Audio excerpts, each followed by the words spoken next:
Hey, what's happening? Quake here of Chemist American Lifestyle. Ngayon, i-raid natin ang mga Baudis. Meron silang handaan, i-raid natin yung kanilang handa. Ngayon, halika. Sama na kayo sa akin. At i-raid na natin ang kanilang handa. Pati na rin yung bahay nila. Alright, so let me turn the camera. Alright, there you go. Yeah, there you go. Naku, ang ganda ng bahay nila dito. Panalo ang bahay nila. Ang laki. Ang taas ng ceiling. Diba? Tingnan mo naman ang handa. Spaghetti, Philippine spaghetti, adobo, mechado. Oh my God, ang laki ng sugpo. Yan ang panalo yung sausawan na yan. No? Fancy. Ano naman yan? Oh. Diba? May white biko. Hoy, parang alam ko to Kay Bossing. Diba? Parang soup. Dinuguan, kanin. And everything. At ang grand. There you go. We got the Letchon right here. Oh my God. Ako. Diba? Panalo. There you go. And then, there you go. There's everybody. Nako, it's a feast. There you go. What can you say about the Letchon? I love Letchon. I went to Philippines just to get some Letchon. Yeah. Me too. It's just the cooking and that I bow to them for that one. That's really hard work to prepare that one. Yeah. There you go. Got a lot of food, and then those people behind there, all right. And then actually on my blog, the may bahay. What's happening? How you doing? There you go. Nako, mamaya tutulungan ka namin sa paglinis. Yeah, I got a question. Yeah, I'm gonna raid your ice box. Oh, yeah, sure. Is that okay? Yeah. All right, that's my blog. I'm gonna raid the fridge. All right, so sorry, I might need to scoop over. Yeah, I'm gonna raid their. That's my blog. I'm gonna raid their ice box. All right, so let's for a starter. There you go, the babies. Normal. There you go. They got this one. So they went to Yellowstone, and Medora, and Theodore Roosevelt. Oh, nice baby. There you go. How about on the side? They don't have it. They don't have anything. Now on who? New stickers, new all right. It's a whirlpool. Let's start with the freezer.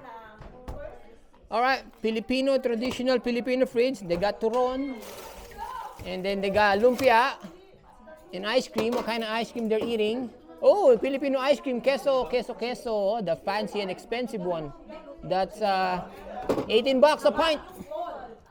And then they got sugpo, they got chicken, and baby shrimp, then ground beef, and pasta, and there's the imported ice cream.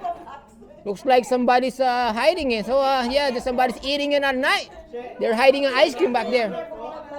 Yeah, there's more shrimp, bacon, and seafoods. And I don't know if they got those mabantot na daing. They got the bantot na daing here. So I know all Filipino fridge has the daing. So they're hiding the daing. Where's the daing? They don't have the daing. All right, that's the other one. There you go, fancy. Looks like they love mayonnaise here, huh? They got a bunch of mayonnaise.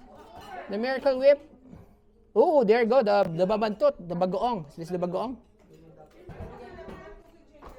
No. Yeah, it's bagoong. There you go. You can say that it's a Filipino fridge. There's bagoong. And so some fancy ice cream. Is this the Japan chocolate? Oh. Yeah, they got fancy chocolate here. Ooh. Some cheese. Velveeta, Yakult, there you go, Filipino fridge, may Yakult. And itlog maalat. And then what else? Ooh, more ampalaya. There you go. So if you see ampalaya in the fridge, that's Filipino. You got milk, you got leftover, and then strawberry, and then talong. Walang kalamansi. And then What's this one? Is this kangkong? Where'd you get this kangkong? Oh, galing, may kangkong ah. There you go, some sodas, water, power drink, and then pretty much that's it. Alrighty. There you go. There's another na ano na naman natin, na raid natin ang ating fridge ng the Baudis. Did I pronounce it right? Baudis? Yeah. Alright, so the raid natin. Alright, so magpasalamat tayo sa mga Baudis. There you go. Maraming salamat po sa bakain. Thank you. Alright, so let me end this vlog. Alright, maraming salamat and up to the next video. Bye-bye!